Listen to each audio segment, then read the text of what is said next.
Coogs House. All right, Houston officially has a new offensive coordinator, and his name is Dana Holgerson. Have you heard of this guy before? Wait a second. You are Locked On Cougs, your daily podcast on the Houston Cougars, part of the Locked On Podcast Network, your team every day.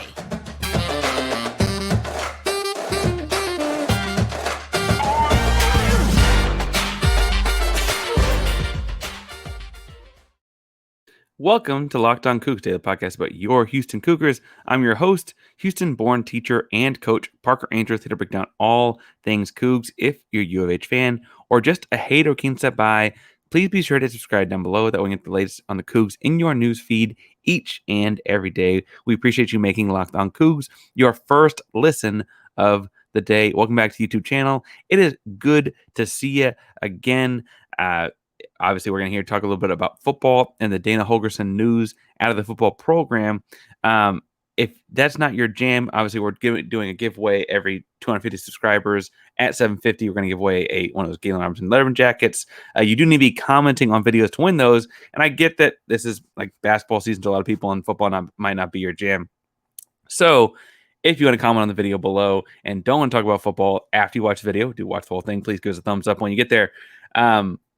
Tell us how you eat your eggs most often. All right. Now, in this episode, it's going to be a little bit of a breakdown about the news around Dana Holgorsen officially becoming the offensive coordinator or taking over those kinds of duties. It sounds like he and Eman Naghavi will probably share that. We're going to get to that more in a moment. And then the second segment, I'm going to look at one pass play that Dana has run his entire coaching career, because they ran it when he was a student at Iowa Wesleyan, right? I mean, he has run it as a part of the air raid for his entire coaching career, and that is mesh. We're going to break that down a little bit, assuming these diagrams that I did work. Thumbs up. Hope they work.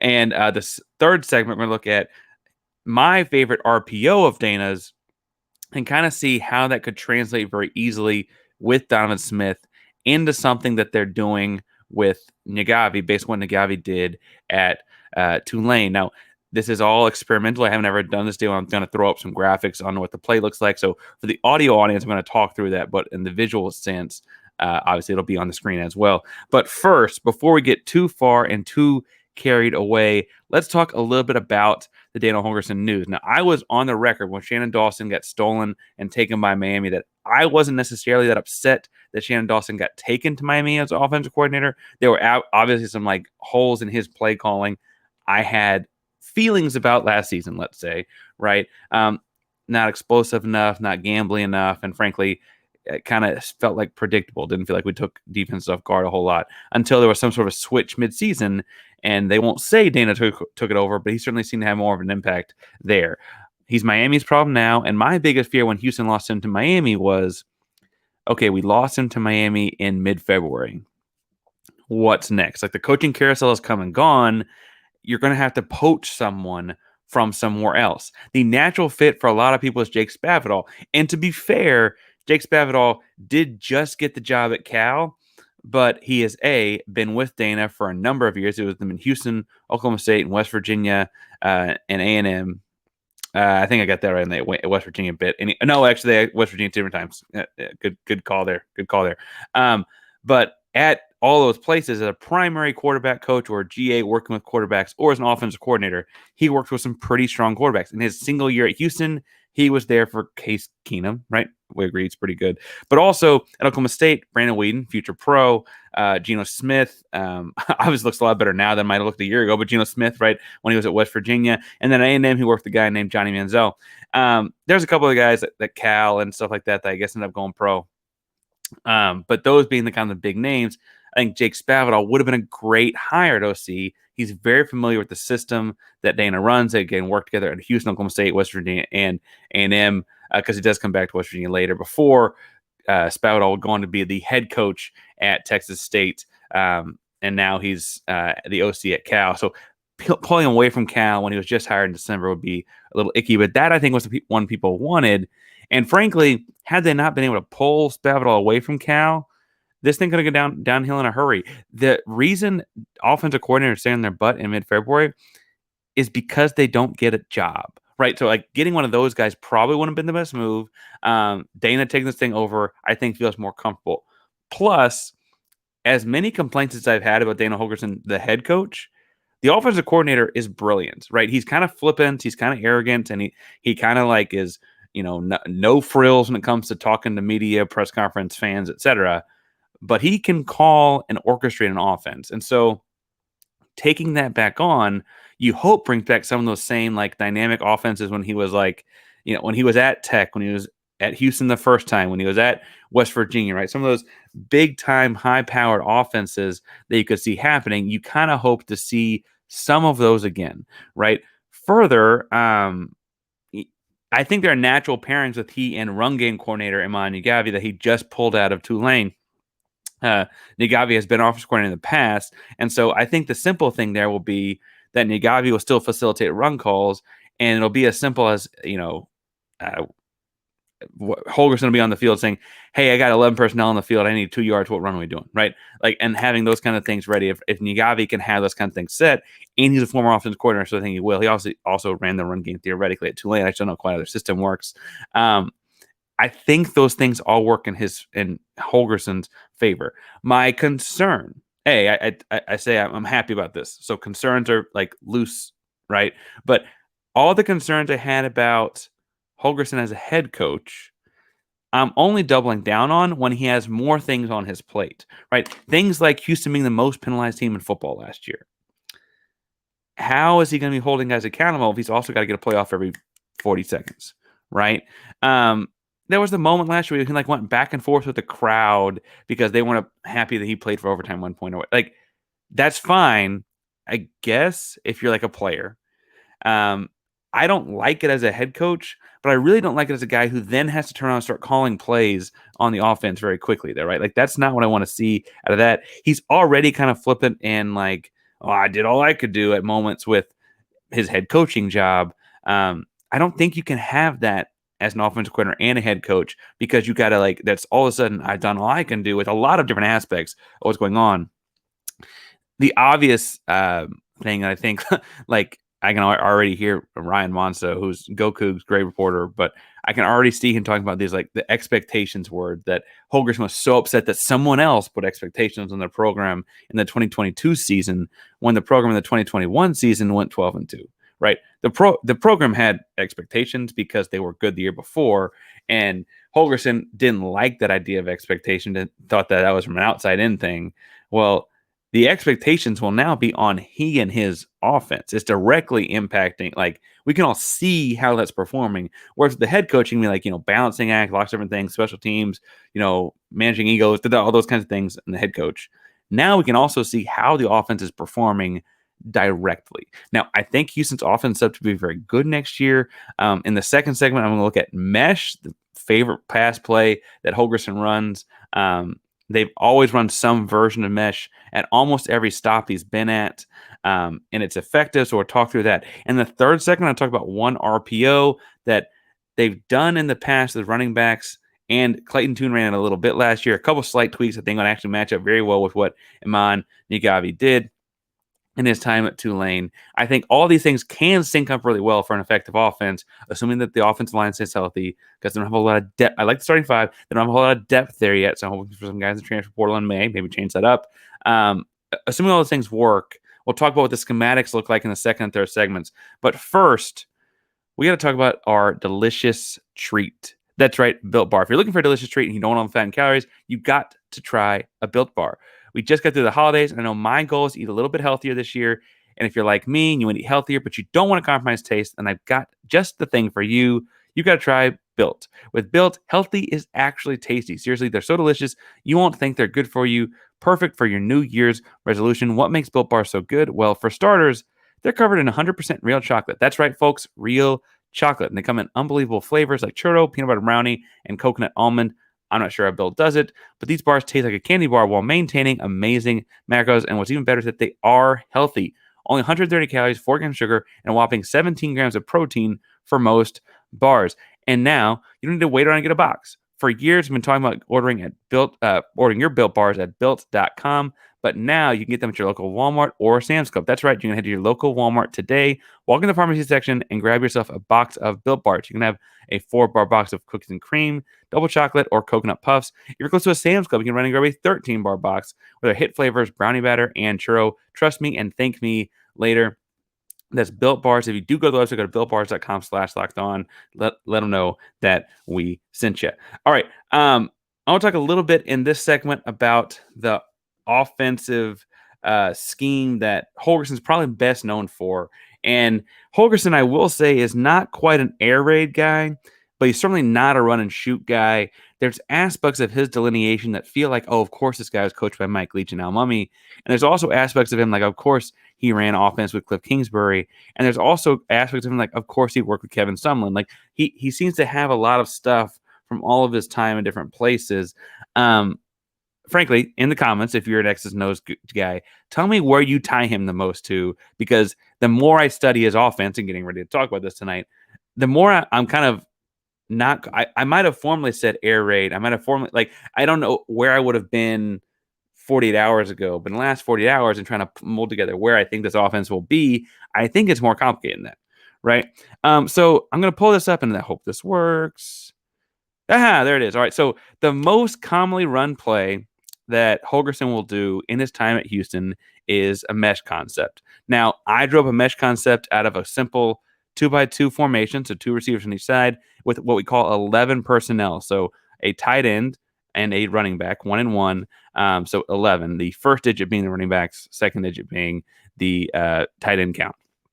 All right. So in this, the tight end or the Y position is just a decoy. So you'll notice his route has a D at the end, and he's running like a 5 or 6 yard slant that is just meant to like wall off defenses, right? The Z receiver on the far right side is running a slant and stop or something toward the line to where he's going to like stick it in right there at a route. He goes 5 yards up at a 45-degree angle and then plants inside and sits to see what the defense does.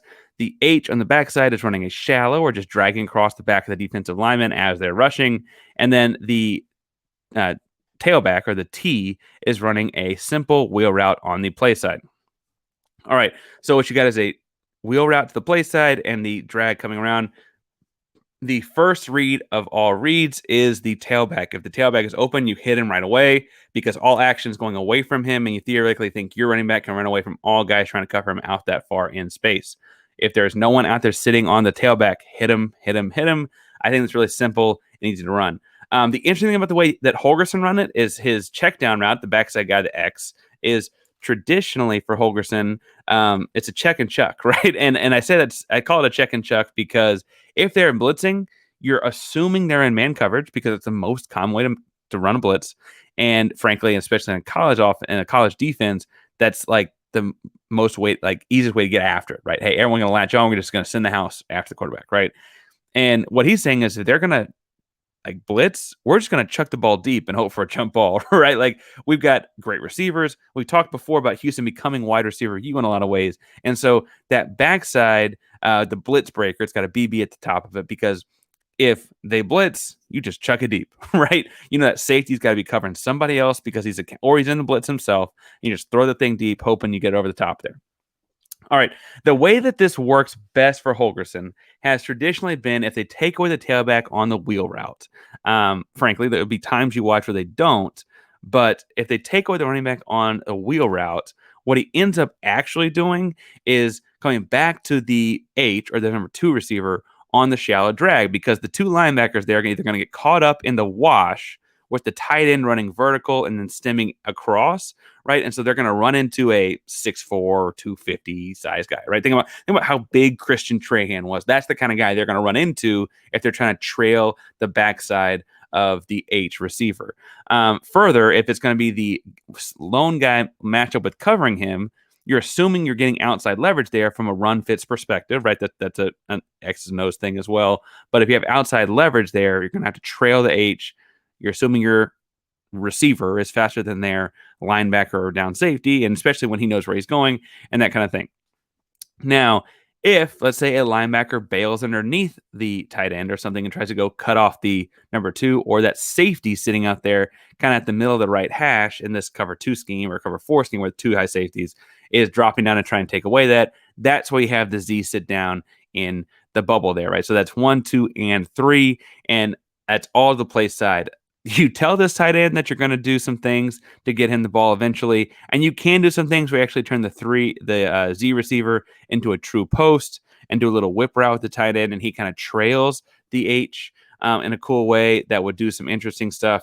You could also start so it's not so obvious in this formation with the H on the right side of the field in this case, and motion him over to the left before then putting him into the shallow. You could start the tight end off the ball, motion him on the ball, or all kinds of things, kind of throw the defense off so it doesn't feel so obvious. But as a whole, what you're seeing a lot of here is you're trying to get the ball to the tailback or the H receiver in space for short throws, long gains, right? Short throws with the ball in the air, lots of yards after catch because they're catching the ball in space, running full speed, ready to boogie, right? That's the goal. That's the goal. That's the goal. Can we get the ball to guys like Matthew Golden or Keyshawn Carter? Or I guess Keyshawn's going pro now, my bad. Or, Mikael Harrison-Pilot or whoever you want to get the ball to in short throws, just nice little dink and dunk throws, not even a whole lot of touch, although I would argue that the throw the tailback, if it turns into a true wheel route, can be tricky. If you're trying to get the ball to those guys quickly, then you can get the ball in space and let them go be athletes, right? Let them go make plays. Let them go do what they do best. Let them, Mikael Harrison-Pilot or Matthew Golden's personal perspectives, let them go do things they're going to get paid to do on Sundays, right? Let them go make plays after that. Now, there we go. I say that to say that what's interesting to me about that is some version of that is in everyone's playbook. But what you're going to see with Houston doing it next year, because it's like a bread and butter thing of Holgerson's, is you're going to see it from 1,000 formations with 1,000 different trinkets, with 1,000 different, dummy this, dummy that, window dressing here, all those kinds of things. Because going back to his time as a QB coach at Valdosta State in 1993, they've been running this in his system. I was trying to figure out exactly what he was doing with that blitz breaker, with the check and chuck, as I've been trying to call it now. I was watching some clinic tape of Holgerson talk through this stuff, and it was interesting. He said he'd coached it so much across his time in coaching that his first couple of years at West Virginia, and it sounds like even his last couple months at Oklahoma State, he stopped running it because everyone knew to prepare for it. Everyone knew that if he was going to be in charge, he was going to do it. And then it sounds like by the 2015-16 area of his time at West Virginia, shortly before a few years before he came to Houston, it feels like he finally just had to fall back on it. It's like, I don't care if they know it's coming. I've got to do it because it's what I do best. It's what I coach best. And with we'll say inexperienced quarterback, because Lucas Coley has taken more or less a year off, right? Because he played behind Clayton Tune last year. And Donovan Smith played a few games and then became more or less just a runner for Texas Tech last year. Those short throws to turn into long plays are huge, huge, huge for what Houston's going to need to do next year with the football. There's only so many things you can do to cover up a young quarterback, but giving him easy short throws are great. And then frankly, I know it looks like a deep throw, but the easiest read in the book is they blitz, I throw far, right? They blitz, I'm throwing in the back pile on the left corner, right? So in that instance, with the blitz breaker being the check and chuck, if they're blitzing, it's just let it fly deep, throw it in the trash can down there in the corner. And if our guy gets it, great. If our guy doesn't get it, we'll play another down, right? Those kinds of things are, I think, really, really setting Houston up for a good offensive season. And in the third segment, I'd like to talk some about how Naghavi in the run game and Holgerson himself could actually set up some things to be really, really successful. However, I want to talk a little bit about LinkedIn LinkedIn jobs first. Now, LinkedIn jobs is your number one place to find all your online small business hires. They have all kinds of great tools that can help you get up to 875 million people in their database into your applicant pool. They help match you up based on your information and your company and all the applicants in their 875 million people to the best of find the best candidate and most qualified candidates for you fast and for free. So make sure you go to linkedin.com/locked on. Tell them that we sent you. That's linkedin.com LinkedIn.com/LockedOnCollege to make sure that we sent you guys to LinkedIn. It's a great place to post your job for your small business. LinkedIn.com/LockedOnCollege. All right. So interestingly enough, we got another couple things here to look at. Holgerson's known in the run game for a lot of RPO stuff. Pre-snap reads the box, the tackle box. He's watching linebackers flow mid-action. And because of that, the RPO diagrams get a little dicey. So what I think that the strength of this is that both Naghavi and Holgerson will like, whether it's, his time with Gino or whatever, the quarterbacks can run some. I think it's Donovan Smith. We'll see, I guess, in spring ball very soon at the end of the month. But the quarterbacks can run some. And so in looking at this diagram, and bear with me, there's a lot of lines here. But my favorite running play that in an RPO system that Holgerson's run has been slant arrow on the backside. So, trips right, slant arrow with a counter or quarterback power or something on the front side. So what you got here is still the same blitz breaker or the same check and chuck guy as the X on the bottom of the screen. On the trip side, trips right, you've got both the Z and the H running off-ball slants. I mean, they're not on line of scrimmage, but they are running slants with different landmarks. Their landmarks are noticeably different, and I've got them running kind of at the other two safeties to absorb them or run past them. Because if the safeties cover them, that makes the read easy. That means that's why you run at them. And if they opt not to cover them, that makes the read even easier because that means the safety is running actively away from someone we're trying to throw the football to. All right. What you'll notice is the line is blocking a true GT counter. I mean, the guard and tackle are both pulling, leading through. The guard is kicking out the defensive end. Tackle is leading through on the play side linebacker to the left. And then on the backside, you've got a linebacker with a bunch of different options, right? He can either follow the tailback on the run and try and cheat over to the left side. He can bail backwards to the slant going behind him, or he can trail outwards to try and cover up the arrow run by the tight end, right?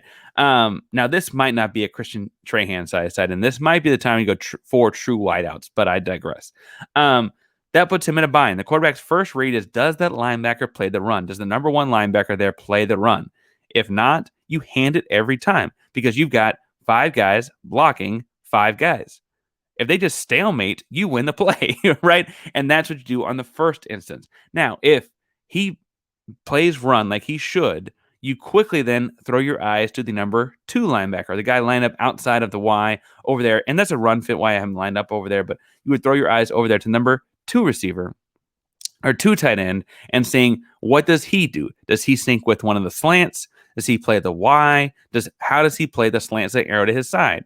What I'd imagine happens is you actually probably inverse your bigger receiver to the H spot in this or to this middle slot spot in this, and you can have him kind of run through the same way you have the decoy route in the last play run through and kind of take away that guy as he would be covering up the Y, and then you automatically open up your own arrow, assuming the corner doesn't bail. If the corner bails, right, you got a little bit more space, and not you got to hit it pretty quickly. So what's happening here is interesting in a number of ways, but the thing I think that Naghavi and Holgerson will both like next year is you can do this at a 5 wide because your quarterback can run the football, right? And so what you can actually do is move the tailback out to more of a true run, more of a concept over there with your check and chuck on the bottom side, on the left side, or you can run a more of a 4 quad type look and have another body out there blocking on the right.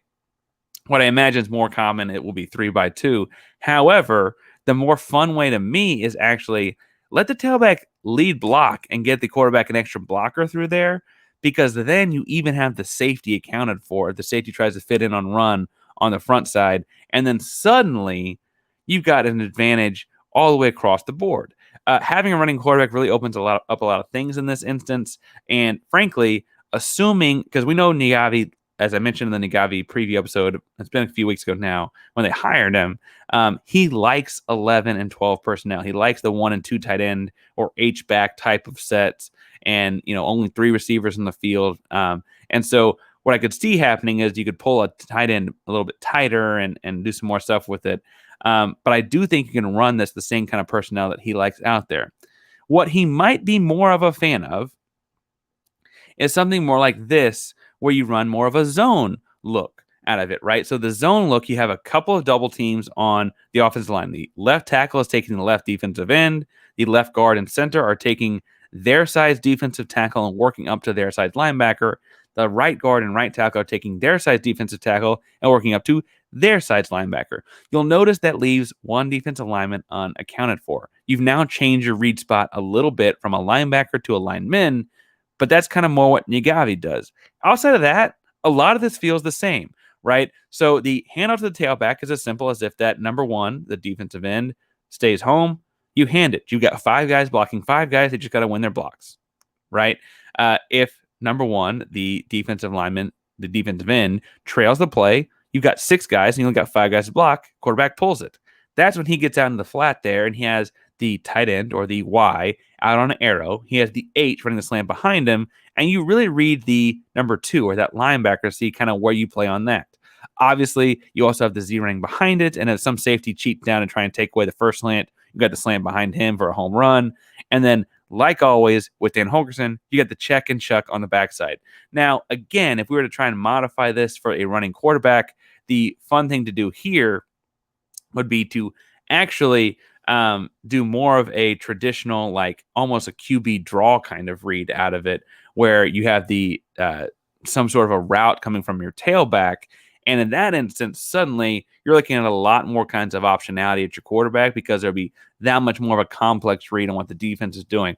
My first thought here would be to do some sort of a motion, an orbit motion with the tailback and send him out to the left flank and the left flat to try and pull one of the linebackers out of the box and then get a real quarterback, even if it's just quarterback zone, a nice box count for your running quarterback, especially a guy with some power like we know that Donovan Smith has. We saw that happen at Texas Tech last year some. You can also run power to the same RPO with the same options the backside. That may be some quarterback power stuff where you take the tailback and put him more like an H-back or a tight end quasi kind of guy to where it's like almost what I'd call 2 personnel because it's not 20 personnel. Anyway, you could see that happen as more of a crossover what Naghavi and Holgerson do as well. It's going to be really exciting to see, though, and I'm excited to see what happens at spring ball. Again, I'm optimistic about the Holgerson hire offensive coordinator. I think it can work. I say hired offensive coordinator like he didn't just like keep the job. He just claimed the job. I will say, and I said this on Twitter, and I say this over and over again, and I will probably say it even at the lowest points of next season, they could have done a lot worse. Right? They could have done a lot worse. These guys do match up somewhat schematically. And, well, for all the complaints I've got about Holgerson calling or like running a press conference or like calling the media or like calling fans out or whatever, I have no problem with him calling an offense. He is a brilliant play caller. And if he can juggle all of the things, he'll be okay. The problem is he's an offensive play caller, not a juggler. And so how does that go for him in the long run? Now, we'll be talking about it all year long as they keep him on that contract here at Locked On Cougs. So make sure to subscribe down below. Hit subscribe, tell your friends, comment, leave thumbs up, tell people you enjoyed the content here at Locked On Cougs. Welcome back, and thank you. Find me on Twitter to talk things Cougar football. Tell me how you think the diagrams went on. You can find me at Painsworth512, Painsworth 512 on Twitter, Instagram, and all your various social media handles. Thank you all so much for listening to Locked On Cougs today. My recommendation for a second listen is Locked On Big 12 because Locked On Big 12 is tackling a tremendous basketball season in the Big 12, big Monday night games for them as well, and also talking every day some degree about the ever-evolving conference and what will that thing look like come 2023, 2024, and beyond. So go give Josh a listen at Locked On Big 12, please, and thank you. So thank you so much for listening today to Locked On Cougs. Locked On Cougs, primarily from the Locked On Podcast Network, your team every day. Go Cougs!